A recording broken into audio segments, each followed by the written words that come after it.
I am water. To humans, I am simply just there.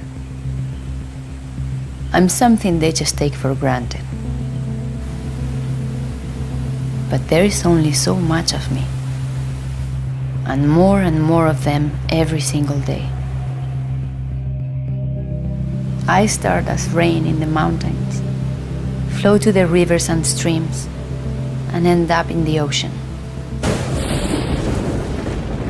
Then the cycle begins again. And it will take me 10,000 years to get back to the state I'm in now. But to humans, I'm just water, just there. Where will humans find me when there are billions more of them around? Where will they find themselves? Will they wage wars over me, like they do over everything else?